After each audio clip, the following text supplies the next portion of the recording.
I stood at the edge of the banquet hall, my hands clasped so tightly, my knuckles turned white. The chandeliers above cast a golden glow, their light dancing across silk gowns and tailored suits. Laughter swelled and faded, a tide of voices that never reached me. My name is Eleanor Kane to the few who bother to remember. That night they didn't, they never did. I'd paused at the entrance, my boots scuffing the polished oak floor. They were old leather creased from years of wear boots for a farm, not a gala. I wore them because they fit, because they were mine. But as I stepped inside, a woman in a glittering dress, someone's aunt maybe glanced down and let out a sharp laugh. Boots to a banquet! Her voice sliced through the hum of the crowd, and heads turned. A murmur of amusement followed, soft but cruel, like a blade slipped between ribs. My cheeks burned, but I held my gaze steady. I always do. The hall brimmed with faces from our small-town neighbors I'd known since childhood, families who smiled thinly but never lingered to talk. They'd gathered to celebrate something about a new wing for the community center, a fundraiser dressed up as a party. I hadn't wanted to come. My sister Margaret had called 2 days before, her tone sharp, "Ellie, don't shame us by hiding at home again." So I came. For her, for them, though I knew what awaited. They hadn't saved me a seat. I realized it when I reached the long tables draped in white linen, each place marked with a name card in curling script. Margaret's was there beside her husband's. My niece, Clara, had one too, her name gleaming under the chandelier's light. But mine nothing. A young waiter, his face flushed, stammered about finding a folding chair. I shook my head, my voice calm. "I'll stand," I said. He didn't push. I leaned against the wall, the plaster cold against my thin jacket. Speeches began, proud voices booming about progress, community, hope. Margaret laughed with the mayor's wife, her earrings catching the light. Clara, barely 20, tossed her hair and whispered to a friend, her eyes darting to me once then away. They didn't see me, they never had. I could have walked out. The door was steps away, the cool night air ready to pull me into its quiet. But something held me, maybe pride, maybe the weight of all the years I'd carried their disregard, like a stone in my chest. I stayed, my boots rooted, my breath even. I stayed and I watched. The laughter came again, bolder now. A man at the head table, Clara's boyfriend, I think, with a tie, loosened and a glass raised, leaned forward. Who invited the cowgirl, he called, his voice thick with wine, his hand waving toward me. The table erupted, a burst of cackles and snorts. Margaret's laugh cut deepest high and brittle, like a glass shattering. Clara hid her smile behind a napkin, but I saw it. I didn't flinch, I didn't move. But inside, something stirred, an old ache, a scar I thought I'd buried. I'm not sure why I'm sharing this with you. Maybe because you're out there listening wherever you are. Maybe because I need you to feel what it's like to stand in a room full of people who think they've measured you, who think you're less than the dust on their shoes. If you're with me, if this resonates, please hit that subscribe button. Stay for the story. Because this isn't about the boots or the laughter or the seat they forgot. This is about what they didn't know, what they couldn't have imagined. The speeches droned on a parade of self-congratulation. I pressed my back harder against the wall, my fingers tracing the worn edge of my jacket. I'd almost convinced myself to slip out, to let the night swallow me, when the heavy doors at the far end of the hall swung open. A man stepped through, his silhouette sharp against the light. His navy uniform was immaculate, dark and crisp metals glinting like stars. The room fell silent, a hush so sudden it felt like the air had been sucked out. I didn't move, but my heart, oh my heart, knew something was coming. He stood there scanning the crowd, his presence, a weight that pressed against every chest in the room. The mayor straightened in his seat. Margaret's smile faltered. Clara's friend stopped whispering. I stayed where I was. My boots still, my breath caught. His eyes moved slowly, deliberately until they found me, and then he started walking. I don't know how to explain what I felt in that moment. It wasn't fear, not exactly, but a kind of recognition, like a door I'd locked long ago was creaking open. He crossed the room, his steps measured the crowd, parting without a word. I wanted to look away, to shrink into the wall, but I couldn't. His gaze held mine steady and sure, and I knew this night was about to change everything. The laughter was gone, now replaced by a silence so thick it seemed to hum. The woman in the sequined dress clutched her wineglass, her knuckles pale. Clara's boyfriend slumped in his chair, his bravado vanished. Margaret's eyes darted to me, then away, as if she couldn't bear to look. The Admiral stopped a few feet from me, his posture rigid, his face unreadable. He didn't speak, not yet. But the way he stood, the way his shoulders squared, told me he wasn't here by accident. I felt the weight of every eye in the room, their stares prickling my skin. I wanted to tell them to look away, to go back to their wine and their speeches, but my voice stayed locked in my throat. The Admiral raised a hand, a small gesture, and the waiter who'd offered me a chair froze mid-step. The silence deepened, and I realized they were all waiting for me, for something none of them understood. I don't know how long we stood there, the Admiral and I, the room holding its breath. My boots felt heavier now, as if they carried the weight of every step I'd taken. To get here, every choice that had led me to this moment. I thought of the years I'd spent in this town, the whispers I'd ignored, the nights I'd lain awake, wondering if I'd made the right choice to stay silent. And now here he was, a man whose presence alone could rewrite the story they'd told about me. I'm telling you this because I want you to understand what it's like to carry a truth no one else can see. To stand in a room where you're invisible until the moment you're not. If you're still here, if you want to know what happened next, please subscribe.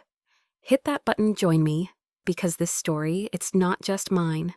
It's for anyone who's ever been overlooked, who's ever held their head high when the world told them to bow.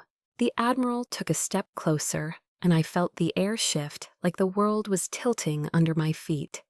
His eyes never left mine, and when he spoke, his voice was low, steady, meant for me alone. Eleanor Kane, he said, and my name in his mouth sounded like something sacred, something I'd almost forgotten. We've been looking for you. His words hung in the air, heavy as the silence that followed. Eleanor Kane, we've been looking for you. My name spoken like that felt foreign, like a song I hadn't heard in years. The banquet hall seemed to fade, the chandeliers dimming the faces, blurring into shadows. For a moment it was just me and the Admiral and the weight of a life I'd buried long ago. I was 22 when I first stood on the tarmac, the desert sun searing my skin. Kandahar, 1998. The air smelled of dust and jet fuel, and my boots, new then stiff, with polish sank into the sand. I wasn't Ellie Kane there. I was Lieutenant Kane, codename Sparrow, one of a handful chosen for a mission. So classified, even my commanding officer only knew half the truth. We were ghosts moving through shadows, our names erased from every record. I remember the weight of the rifle in my hands, the way my heart pounded, but my hands stayed steady. I remember the lives we saved, the ones we couldn't.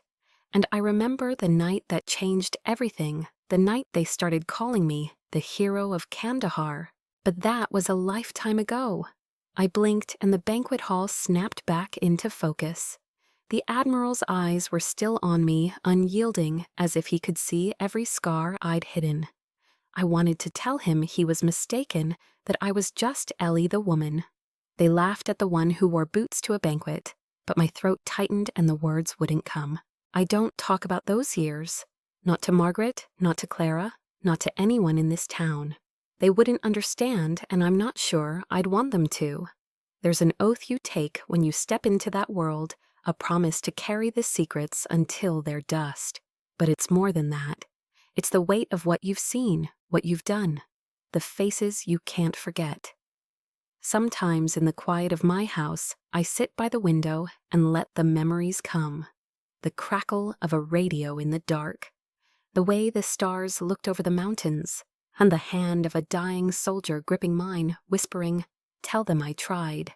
I moved back to this town 10 years ago, after the missions ended. After the medals were locked away in a box under my bed, I told myself I wanted a quiet life, a place where I could breathe without the weight of orders or intel. But quiet came at a cost. People here saw what they wanted to see. A woman alone, no husband, no children, no story worth telling. They didn't know about the nights I woke, gasping the dreams of sand and blood. They didn't know about the letters I never sent. The ones I wrote to the families of men and women I couldn't bring home. The Admiral took a step closer, and I felt the room shrink. Margaret was staring now, her wine glass forgotten in her hand. Clara's friend whispered something, but Clara shushed her, her eyes wide. The man who'd called me a cowgirl sat frozen, his smirk gone. I wanted to disappear, to slip through the door, and let the night take me. But the Admiral's presence held me like a tether, pulling me back to a version of myself I'd tried to forget. I remembered the training the years before Kandahar, Fort Bragg, 1995. I was the only woman in my unit, the one they said wouldn't last. I proved them wrong. I ran faster, shot straighter, stayed up later than any of them. I learned to move through the world without leaving a trace, to listen when others spoke, to see what they missed. I learned to be invisible, not because I was weak, but because it was my strength. They gave me a codename Sparrow because I was small, unassuming, the kind of bird you'd overlook until it was too late. I never told anyone here about that. Not even Margaret, who used to braid my hair when we were girls, who used to know me better than anyone. She stopped asking about my absences years ago, stopped wondering where I went when I disappeared for months at a time. Maybe she didn't want to know. Maybe it was easier to believe I was just Ellie, the sister who never married the one who showed up to family dinners with nothing to say. The Admiral's voice broke the silence again, softer this time. "Lieutenant Kane," he said, and my heart stopped. I hadn't heard that title in years, not spoken aloud, not like that. The room seemed to tilt, the walls closing in. I wanted to tell him to stop, to keep my secret safe. But his eyes held mine, and I saw something there, respect maybe, or recognition. He knew who I was.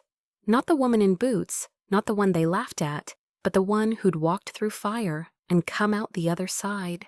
I thought of the last mission, the one that ended it all. Kandahar, 2001. We were extracting a diplomat pinned down in a compound with gunfire raining from every side. I was the one who got us out, the one who carried the diplomat on my back through 2 miles of hell. They gave me a medal for it, a star I never wore. They called me a hero, but I didn't feel like one. I felt like a woman who'd done what she had to, who'd paid a price she couldn't name. I'm telling you this because I need you to understand what it's like to live with a past no one sees. To walk through a town where you're nothing when once you were everything. If you're still here, if you're feeling this, please subscribe. Hit that button, stay with me, because this story, it's not just about me. It's about every woman who's been underestimated, every soul who's carried a truth too heavy to share. The Admiral gestured to someone behind him, and another officer stepped forward, younger, his uniform just as crisp. He carried a small box velvet, the kind you'd use for something precious. My stomach twisted. I knew what was coming, and I wasn't ready. Not here, not now, not in front of these people who'd spent years looking through me. I thought of my house, the quiet nights when I'd sit with that box of medals, tracing the edges with my fingers. I never opened it in the daylight, never let anyone see. It wasn't pride that kept me silent, it was survival.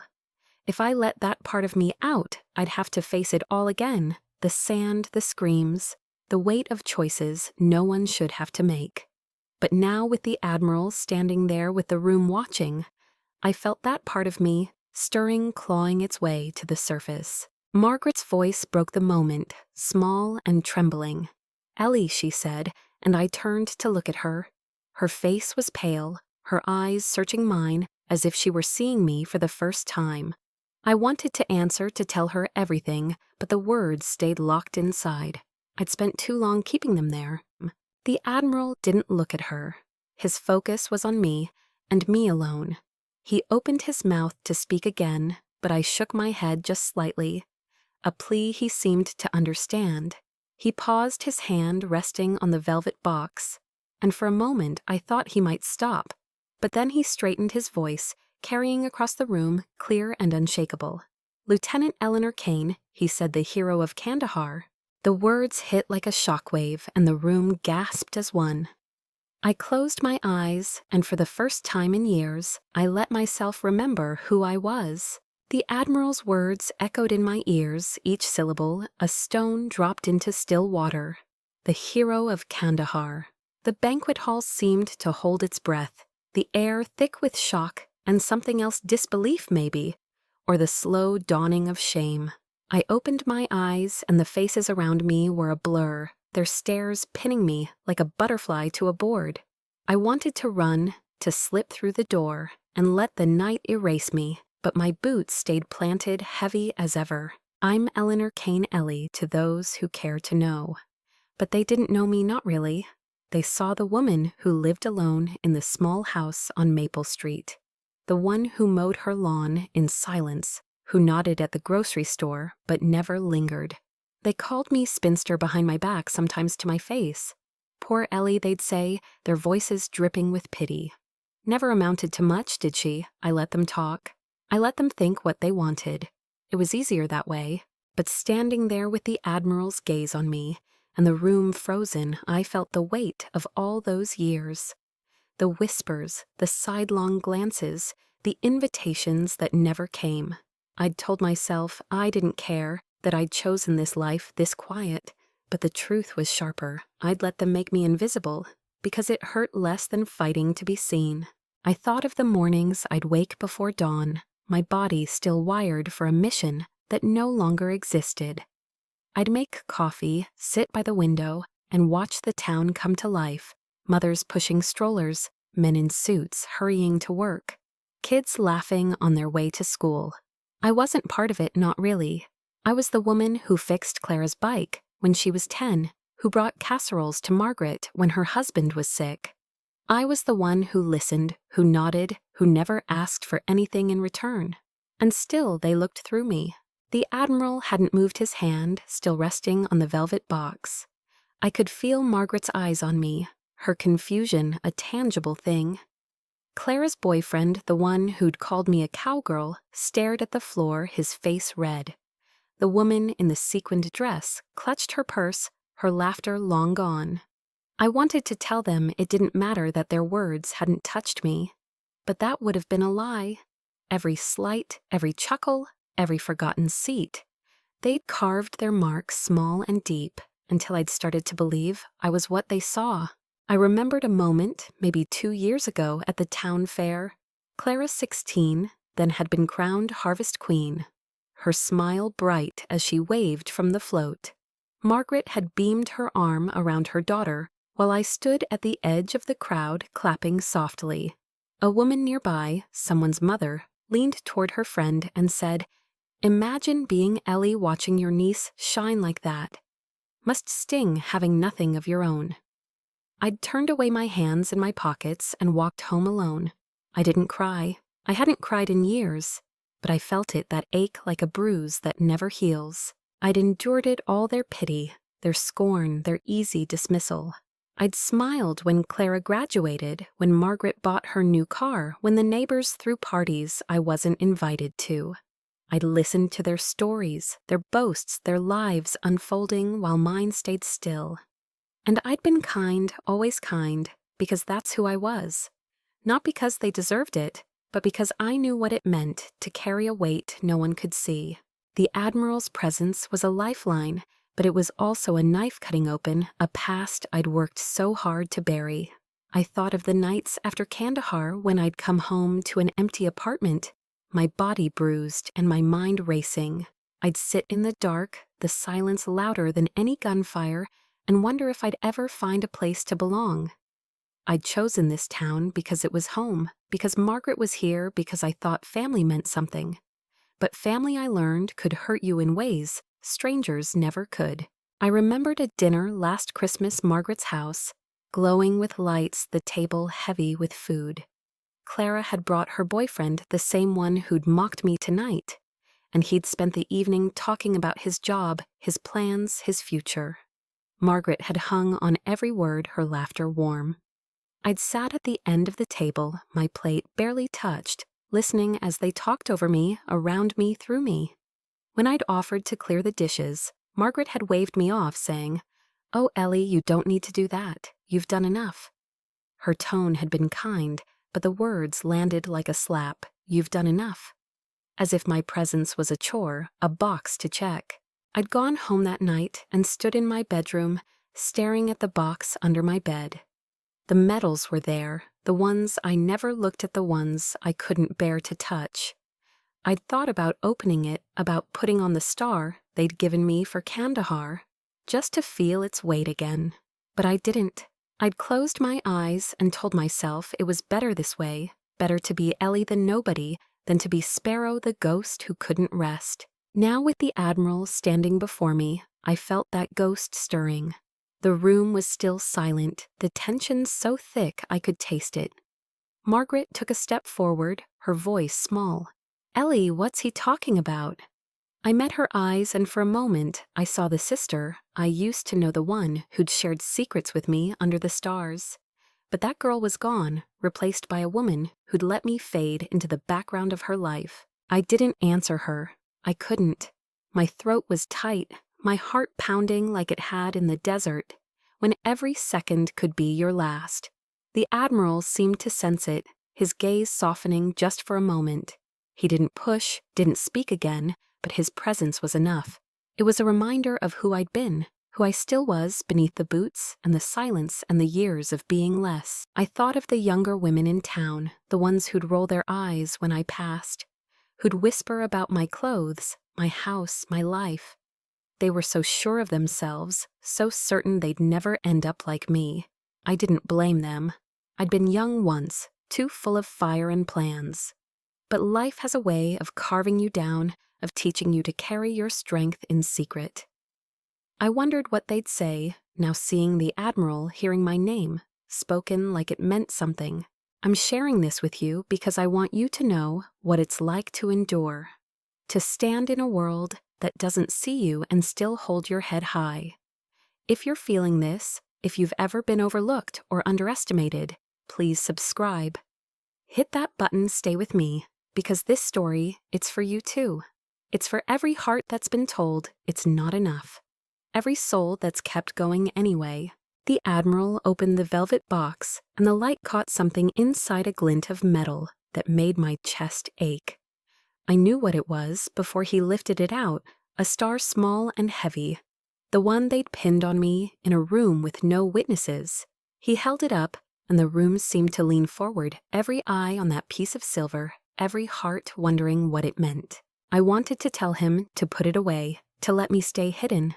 But his eyes met mine, and I saw something there, pride maybe, or a kind of justice I hadn't known I needed.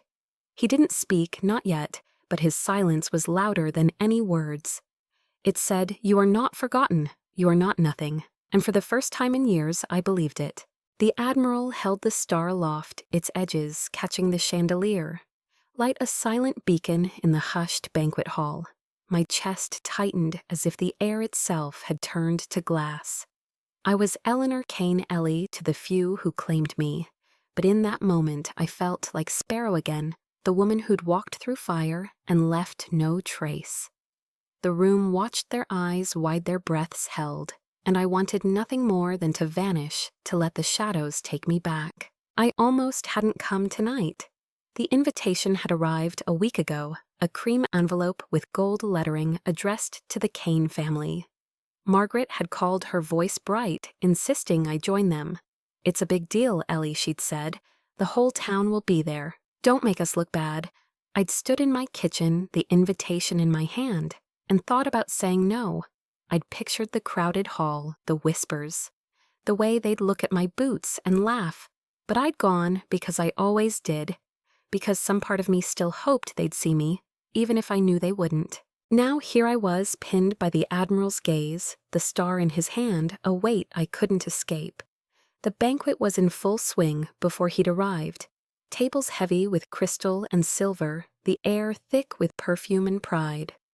The mayor had spoken, first his voice booming about community and progress, the new community center, a monument to their collective effort. Margaret had clapped loudly, her smile perfect, while Clara, seated beside her, scrolled on her phone, her crown of curls catching the light. I'd stood against the wall, my jacket too thin for the air-conditioned chill, and watched them shine. The laughter had come early, sharper than I'd expected. Clara's boyfriend, a man with a loud voice and a loose tie, had pointed at my boots and called me a cowgirl. The table had erupted. Margaret's laugh the loudest, a sound that cut deeper than I'd ever admit. I'd stayed still, my face calm, my hands steady, but inside I felt the old wound open, the one that whispered I'd never be enough. I'd thought about leaving, then slipping out before the speeches grew longer, but something, stubbornness maybe, or a flicker of defiance, had kept me rooted. The Admiral's arrival had changed everything. The room had fallen silent when he entered his Navy uniform, a stark contrast to the glitter and silk.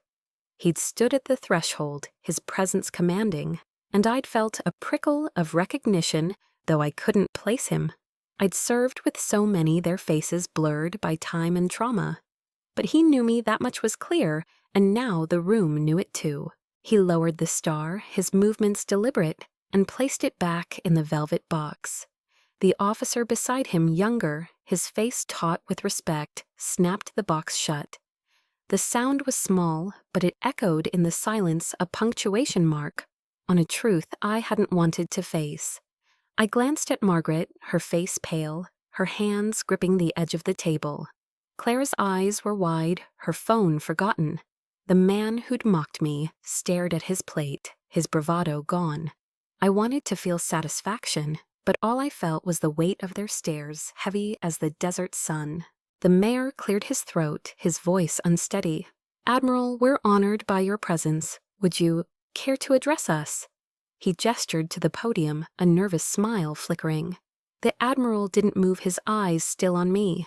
I shook my head, just slightly, a silent plea to let this pass, to let me stay hidden. But he ignored it, stepping forward, his boots, polished unlike mine, clicking on the floor. "Ladies and gentlemen," he began, his voice low, "but carrying tonight is about recognition, not just of your community's achievements, but of those who serve in ways you may never see." He paused, his gaze sweeping the room, and I felt the weight of every word, each one a step closer to a truth I wasn't ready to share. I'm here for one person, a woman whose courage saved lives, whose name should be spoken with reverence. My heart pounded a rhythm I hadn't felt since Kandahar, when every second could be your last. I thought of that night, the diplomat's weight on my back, the gunfire tearing through the dark.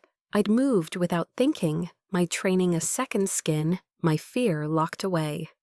They'd called me a hero, but I'd never felt like one. I'd felt like a woman doing her job, paying a price she couldn't name. The Admiral turned to me, and the room followed his gaze.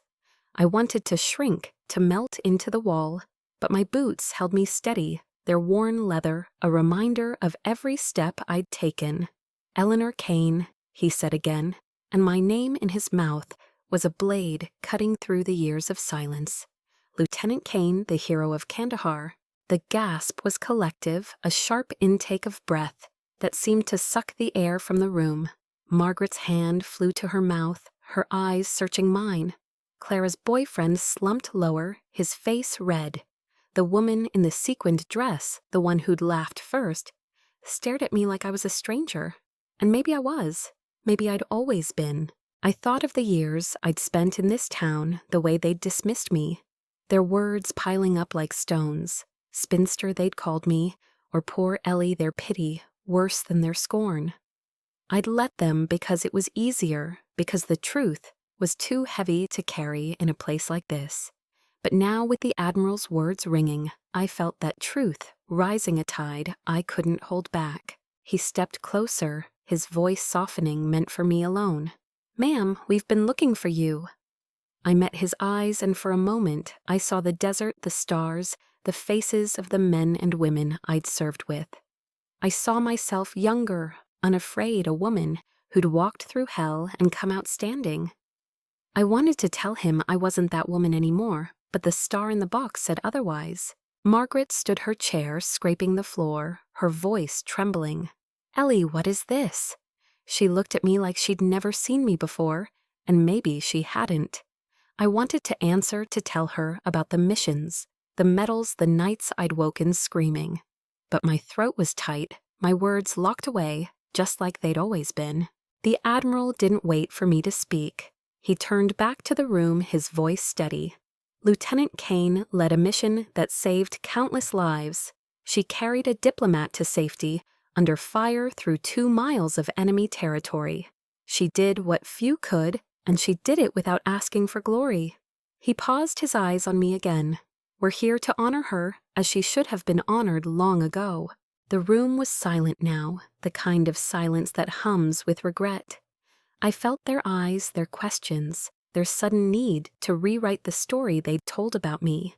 I wanted to tell them it was too late, that their laughter had already done its work. But I didn't. I stood there, my boots scuffed but steady, and let the moment hold me. I'm telling you this because I need you to understand what it's like to carry a truth no one wants to see. To stand in a room where you're nothing until you're everything. If you're with me, if you've ever felt invisible, please subscribe. Hit that button, stay for the story, because this isn't just about me. It's about every soul who's been underestimated, every heart that's held its ground. The Admiral gestured to the officer beside him, who stepped forward, the velvet box in his hands. I knew what was coming, and my stomach twisted. I wasn't ready, not here, not now, not in front of these people who'd spent years looking through me. But the Admiral's eyes held mine, and I saw something there, justice maybe, or a promise that this moment was mine, whether I wanted it or not. The Admiral's gaze held me like a tether, grounding me in a room that felt like it was spinning.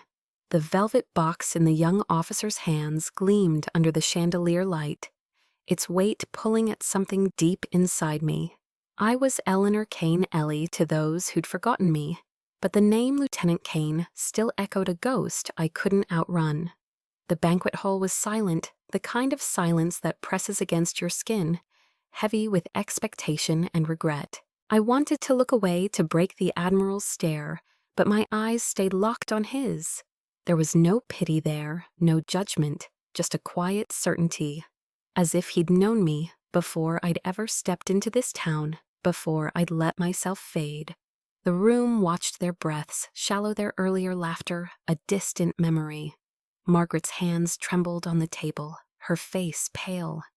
Clara's eyes were wide, her phone forgotten. The man who'd called me a cowgirl sat motionless, his bravado buried under the weight of the moment. I thought of the night I'd earned that star, the one in the box. Kandahar, 2001.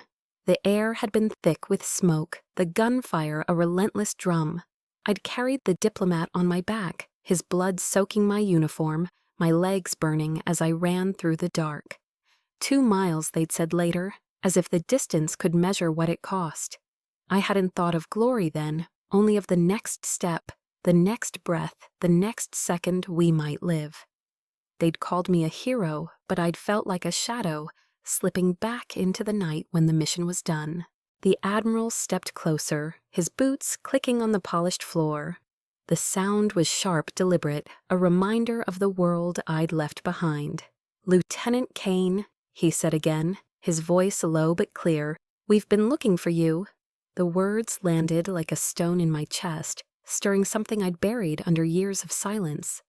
I wanted to tell him he was wrong, that I was just Ellie, the woman they mocked, the one who wore boots to a banquet. But my throat tightened and the truth pressed against my ribs, demanding to be let out. I glanced at the door, the one I'd almost walked through an hour ago, before the laughter, before the Admiral. The night outside was still waiting, ready to swallow me whole. But I didn't move.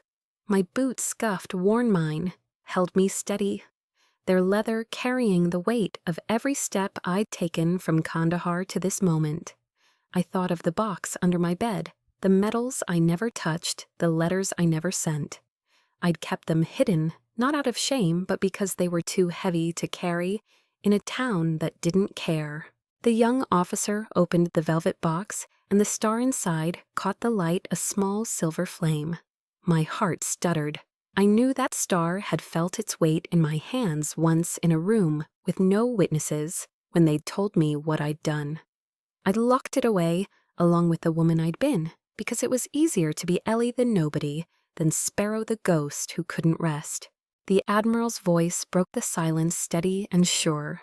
Eleanor Kane, Lieutenant codename Sparrow, led a mission in Kandahar that saved lives under impossible odds. She carried a diplomat to safety through enemy fire, risking everything, asking nothing. He paused, his eyes never leaving mine. Tonight we honor her as she should have been honored long ago. The room gasped a sharp collective sound that seemed to pull the air from my lungs. Margaret's hand flew to her mouth, her eyes searching mine as if she could find the sister she'd lost in the lines of my face. Clara's boyfriend stared at the floor, his face flushed with shame. The woman in the sequined dress, the one who'd laughed first, clutched her purse. Her lips parted in disbelief. I wanted to tell them it didn't matter, that their words hadn't hurt me, but that would have been a lie. Every chuckle, every slight, every forgotten seat, they'd carved their marks small and deep, until I'd started to believe I was what they saw. I thought of the years I'd spent in this town, the way they'd dismissed me, their pity worse than their scorn. Poor Ellie, they'd whispered, as if my life was a cautionary tale, a warning to the young women who tossed their hair and laughed too loudly. I'd let them think it because it was easier, because the truth was a weight I couldn't share. But now, with the Admiral's words ringing, I felt that truth rising a tide I couldn't hold back.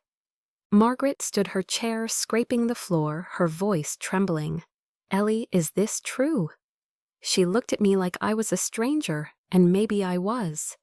I wanted to answer, to tell her about the missions, the nights I'd woken, screaming, the faces I couldn't forget. But my words stayed locked inside where they'd always been. I met her eyes, and for a moment I saw the girl who'd braided my hair, who'd promised we'd always be close.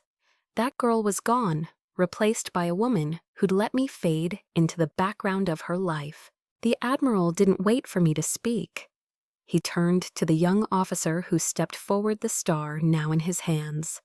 The room leaned in, every eye on that piece of silver, every heart wondering what it meant. I wanted to tell them to stop, to let me stay hidden. But the Admiral's gaze held me, and I saw something there, pride, maybe, or a kind of justice I hadn't known I needed. He took the star from the officer, his movements slow, reverent. "Lieutenant Kane," he said, and my name in his mouth was a prayer, a reckoning. "This belongs to you." He held it out, to the star glinting between us, and I felt the room tilt, the walls closing in. I wanted to refuse to push it away, but my hands moved of their own accord, reaching for the weight I'd carried, once the weight I'd never truly left behind. My fingers closed around the star, and it was heavier than I remembered, cold against my palm. The room was silent, but I could feel their stares, their questions, their need to rewrite the story they'd told about me. I thought of the desert, the stars above Kandahar, the way the diplomat had whispered thank you before he slipped away. I thought of the woman I'd been, the one who'd run through fire and come out standing, the one I'd buried to survive this town. The Admiral stepped back, his hands clasped behind him, his posture rigid with respect. The young officer saluted, a crisp motion that cut through the silence. I wanted to tell them it was too much, that I didn't deserve this, but the star in my hand said otherwise. It said I was Sparrow, the hero of Kandahar, and no amount of laughter could take that away. I'm sharing this with you because I want you to know what it's like to be seen after years of being invisible. To stand in a room where you're nothing until you're everything. If you're with me, if you've ever felt overlooked, please subscribe. Hit that button, stay for the story, because this isn't just about me. It's about every soul who's carried a truth too heavy to share every heart that's held its ground. The Admiral turned to the room, his voice rising. Lieutenant Kane is a hero, not just to those she saved, but to all of us who serve. He paused, his eyes sweeping the crowd. You stand in the presence of courage, remember that. The words were a command, a challenge, and the room seemed to shrink under their weight. I looked at the star in my hand, its edges sharp against my skin, and felt something crack open inside me. Not pain, but something softer, something I hadn't let myself feel in years. Pride maybe, or peace, I didn't know. But I knew this moment was mine, and no one could take it away. The star in my hand burned its cold metal, a pulse against my skin. I was Eleanor Kane Ellie to those who'd dismissed me, but the Admiral's words had stripped that away, leaving only Lieutenant Kane, codename Sparrow, the hero of Kandahar. The banquet hall was a frozen tableau, faces caught in shockmouths, half-open eyes darting between me and the star. The silence was a living thing pressing against my chest, stealing my breath. I wanted to drop the star, to let it fall and shatter this moment, but my fingers tightened instead, as if my body knew better than my heart. The Admiral stood before me, his posture rigid, his eyes steady with a respect I hadn't seen in years. The young officer beside him held the velvet box, his salute still lingering in the air. I felt the weight of their recognition, heavy as the desert sun, and it was both a balm and a blade. Lieutenant Eleanor Kane, the Admiral, said again, his voice a low rumble that carried to every corner of the room. Codename Sparrow, the hero of Kandahar. He paused, letting the words settle, letting them rewrite the story this town had told about me. In 2001, she led a team under fire, carrying a diplomat to safety through 2 miles of enemy territory. She saved lives at a cost most cannot imagine. She is a hero, and it is long past time she was honored as one. The room gasped again, a sharp collective sound that broke the silence like glass. Margaret's hands were at her throat, her eyes wide with something I couldn't name, shock maybe, or betrayal. Clara's boyfriend stared at his hands, his face a mask of shame. The woman in the sequined dress, the one who'd laughed at my boots, sat frozen, her wineglass trembling. I wanted to tell them to look away, to let me fade back into the shadows, but the star in my hand wouldn't let me. I thought of that night in Kandahar, the memory so vivid it pulled me under. The air had been thick with dust, the gunfire a relentless roar. The diplomat was heavy on my back, his breath ragged, his blood soaking my uniform. My team was scattered, pinned down, and I was the only one left to move. I'd run my legs, screaming, my lungs burning. The world narrowed to the next step, the next heartbeat. 2 miles, they'd said later, as if the distance could capture the weight of it, the fear, the resolve, the moment I'd chosen to keep going. Even when I thought I'd break, I'd never spoken of it, not to Margaret, not to anyone. The medals, the star, the whispered title of hero. I'd locked them away, buried them under the bed in a box I rarely opened. It wasn't shame that kept me silent, it was survival.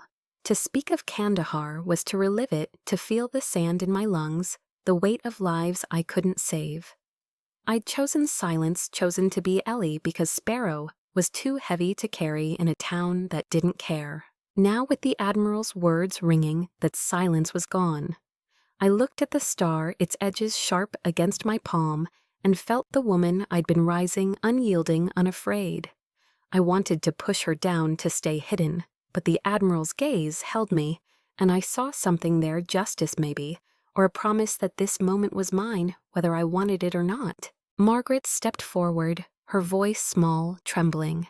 Ellie, why didn't you tell me? Her eyes were wet, her hands outstretched, as if she could bridge the years between us with a touch. I met her gaze, and for a moment I saw the sister I'd loved, the one who'd promised we'd always be close. But that promise had faded, replaced by years of her indifference, her laughter, her ease in letting me disappear. I wanted to answer, to tell her about the missions, the nightmares, the oath that bound me. But my throat was tight, my words locked away, just like they'd always been. I shook my head just slightly, and her face crumpled. I didn't want her tears, didn't want her regret. I wanted her to see me, not as the sister she'd pitied, but as the woman I was the one who'd walked through fire and come out standing. The Admiral seemed to sense it, his hand lifting a small gesture that silenced the room again. He turned to me, his voice softer now, meant for me alone. "Lieutenant Kane, you tried to downplay this to stay in the shadows, but we don't forget our own." He paused, his eyes searching mine. "You are Sparrow, and that name carries weight. It carries honor." He stepped back, his hands clasped behind him, and the young officer stepped forward, a second item in his hands. A folded flag, crisp and heavy, the kind given to those who've served with distinction. I froze, my breath catching. I hadn't expected, this hadn't prepared for the sight of those stars and stripes, folded tight, a symbol of everything I'd given. The officer held it out, his face solemn, and I took it. My hands trembling. The fabric was cool, its weight grounding me, pulling me back to the tarmac, the desert, the nights I'd stood watch under a sky that felt too big. The room was silent, but I could feel their stares, their need to understand, to rewrite the story they'd told about me. I thought of the years I'd spent in this town, the whispers, the pity, the way they'd called me spinster and nobody. I'd let them because it was easier, because the truth was a burden I couldn't share. But now, with the star in one hand and the flag in the other, I felt that burden lift just a little, just enough to breathe. I looked at Clara, her eyes wide, her hands clasped in her lap. She was so young, so sure of her place in the world. I wondered what she saw now, what she thought of the ant she'd barely noticed. I looked at the man who'd mocked me. His face read his eyes on the floor. I looked at the woman in the sequined dress, her laughter gone, her posture small. I didn't hate them. I didn't need their shame. I needed this moment, this truth, this star that said I was more than they'd ever known. The Admiral spoke again, his voice rising. "Lieutenant Kane's service is a testament to courage, to sacrifice, to the strength that lives in silence." He turned to the room, his gaze sweeping the crowd. "You stand in the presence of a hero, let that sink in." The words were a command, a reckoning, and the room seemed to shrink under their weight. "I'm telling you this because I want you to know what it's like to be revealed, to stand in a truth you've hidden for years, to feel the weight of who you are, and to know it's enough. If you're with me, if you've ever carried a secret that defined you, please subscribe. Hit that button, stay for the story, because this isn't just about me. It's about every soul who's been underestimated, every heart that's held its truth in silence. I thought of the box under my bed, the medals I'd never worn, the letters I'd never sent. I thought of the woman I'd been, the one who'd run through fire, who'd carried lives on her back. I thought of the woman I was now standing in a banquet hall, holding a star and a flag, with a room full of people who'd never seen me until this moment. I lifted my eyes to the Admiral, and for the first time I didn't look away. I nodded just once, a small gesture that felt like a vow. He returned it, his face softening, and I knew he understood. This wasn't about glory or revenge or even justice. It was about being seen, about being whole, about carrying the weight of who I was without shame. The room was still, but something had shifted a crack in the world they'd built around me. I held the star and the flag, and for the first time in years, I felt like Sparrow, not just Ellie. And that was enough. The star rested in my palm, its edges biting into my skin, while the folded flag pressed against my chest, its weight both anchor and ache. I was Eleanor Kane, Lieutenant. Kane, codename Sparrow, the hero of Kandahar, and the banquet halls seemed to hold its breath around me. The Admiral stood tall, his presence a quiet command, his eyes never leaving mine.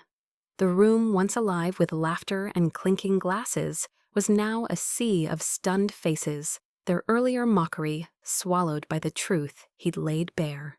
I felt their stares sharp and searching, as if they could unravel me with a look.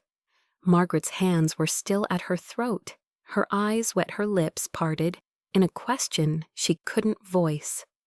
Clara sat frozen, her crown of curls catching the light, her youth suddenly small, in the shadow of what she'd just heard.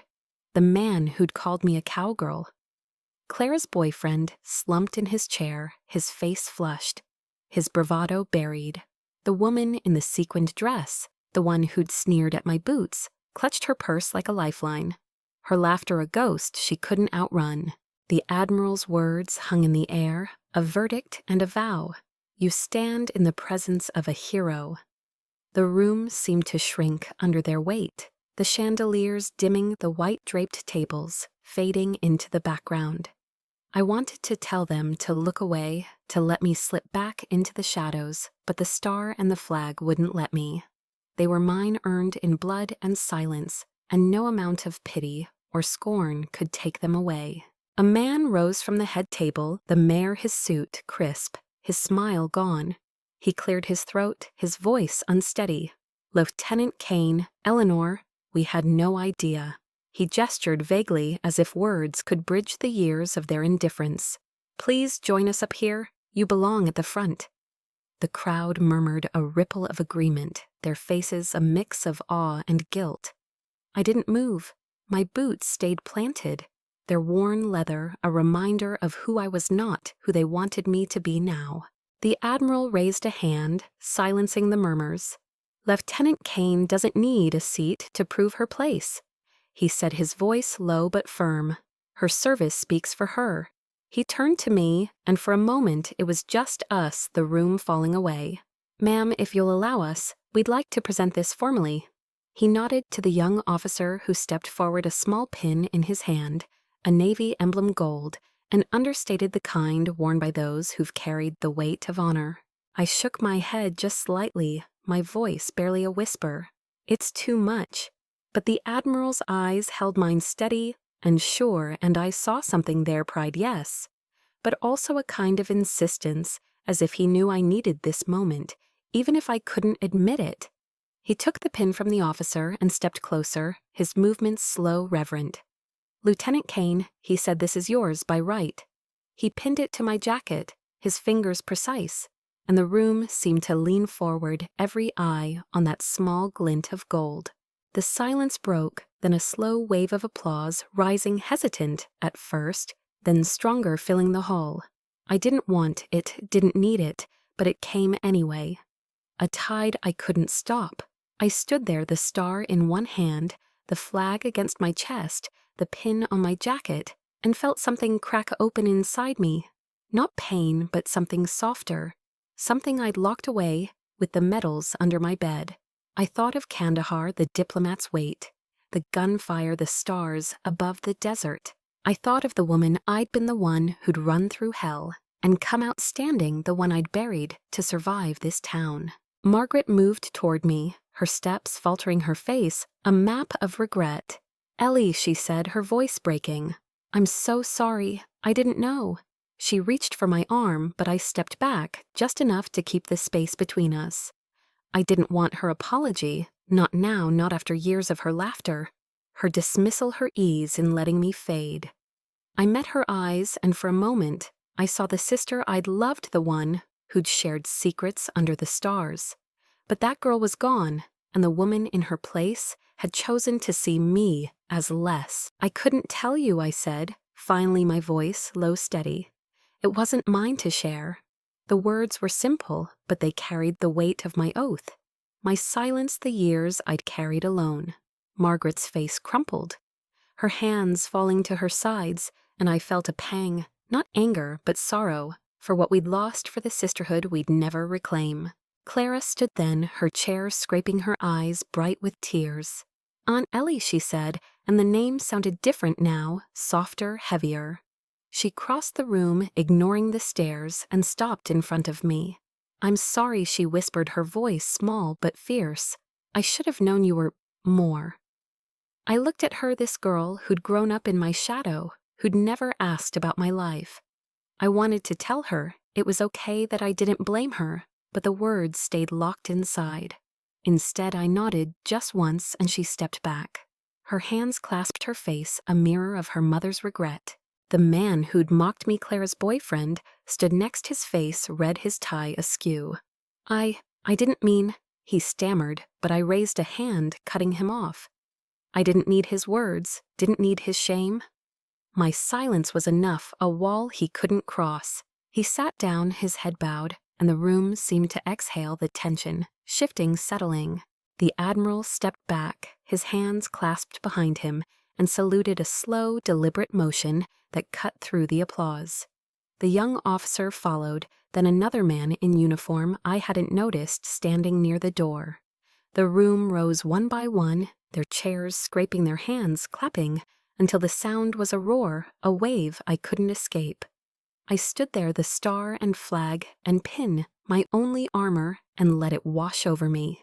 I thought of the box under my bed, the medals I'd never worn, the letters I'd never sent. I thought of the nights I'd woken screaming, the dreams of sand and blood, the faces I couldn't forget. I thought of the woman I'd been, the one who'd carried lives on her back, who'd walked through fire and come out whole. And I thought of the woman I was now standing in this hall, seen at last, not for their pity or their guilt, but for the truth I'd carried all along.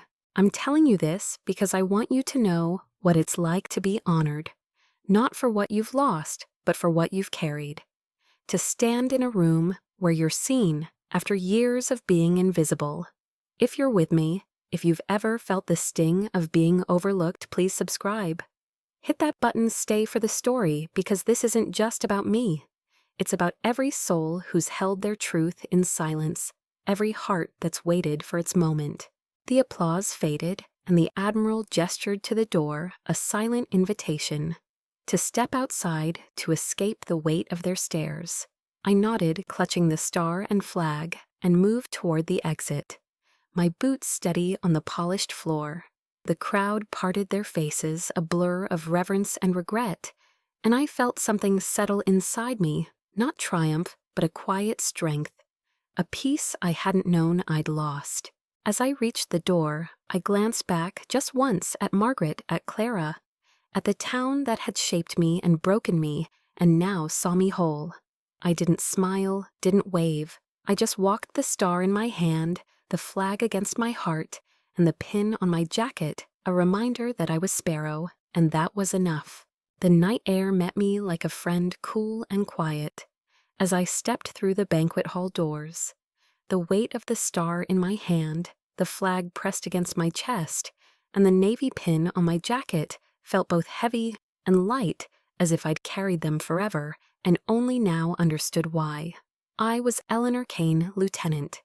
Kane, codename Sparrow, the hero of Kandahar, and for the first time in years, those names felt like they belonged to the same woman. The town's lights flickered in the distance, a constellation of lives I'd lived among but never truly joined, and I let the silence wrap around me, soft as a shawl. I walked slowly, my boots scuffing the gravel path, each step a small rebellion against the years I'd spent trying to disappear. The banquet hall's glow faded behind me. Its voices muffled the applause, a memory I didn't need to hold. I thought of the faces inside Margaret's tear-streaked regret, Clara's wide-eyed awe, the man who'd mocked me now, silent, his shame his own to carry. They'd seen me finally, but not because I demanded it. They'd seen me because the truth had demanded it, and that was enough. I stopped by the edge of the parking lot, the star catching the moonlight, its edges sharp against my palm. I thought of Kandahar, the desert's endless sky, the weight of the diplomat on my back, the gunfire that never seemed to stop. I thought of the woman I'd been, Sparrow, unafraid, moving through shadows, carrying lives in her hands. I'd buried her, locked her away with the medals under my bed, because this town had no place for her.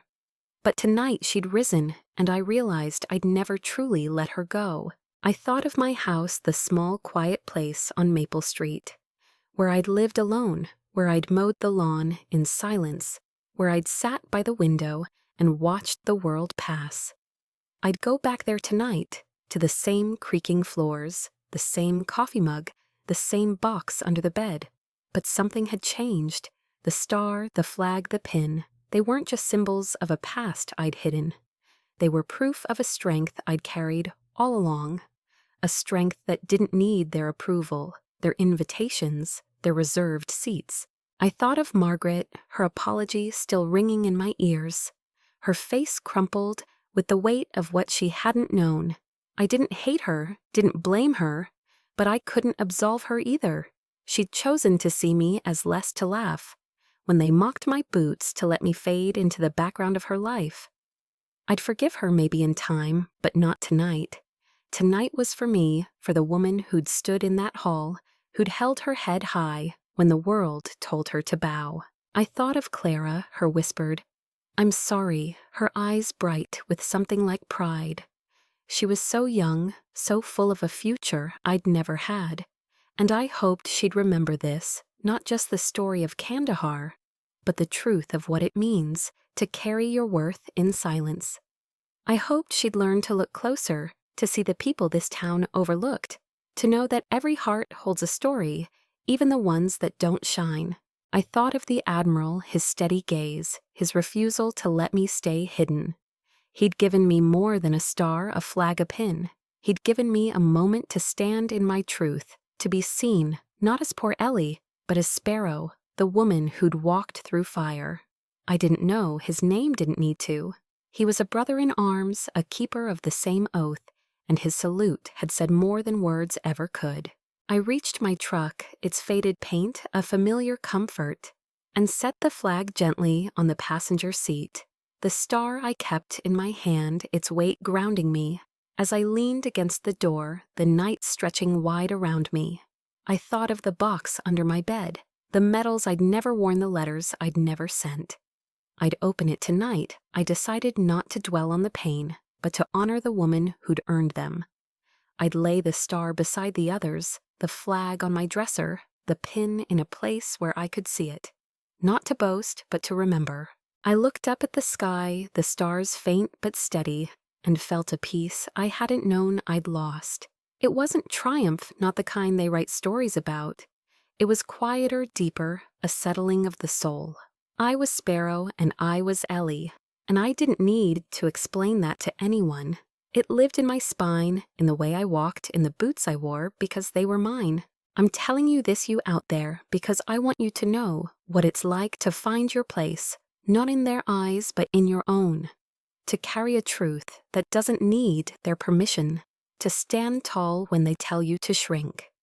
You don't need to explain your past to anyone. It lives in your bones, in the choices you've made, in the scars you've earned. If you're with me, if you've ever felt invisible, please subscribe. Hit that button, stay with me. Because this story isn't just mine. It's for every heart that's been overlooked, every soul that's held its ground. I climbed into the truck, the engine rumbling to life, and drove toward home. The town passed in a blur, houses lit with warmth streets. I'd walked 1,000 times lives I'd never been part of. I didn't need to be. I had my own life, my own truth, and tonight I'd claimed it. When I reached my house, I parked and sat for a moment, the star still in my hand. I stepped out the gravel, crunching under my boots, and walked to the door. Inside, the silence was familiar, but it felt different now, less like a weight and more like a choice. I crossed to my bedroom, knelt by the bed, and pulled out the box. The medals glinted in the dim light, each one a memory, a cost of victory. I set the star among them, the flag beside it, the pin on the dresser, where it could catch the morning sun. I stood my reflection, faint in the window, and saw a woman I hadn't looked at in years. Not poor Ellie, not the spinster, not the nobody. I saw Sparrow, the hero of Kandahar, and I saw Eleanor Kane, the woman who'd come home. I nodded to her, a small gesture, a vow to carry both names with grace. I walked to the door, stepped outside, and looked at the stars one last time. Then I turned, closed the door behind me, and let the night hold me head high, boots steady, heart whole.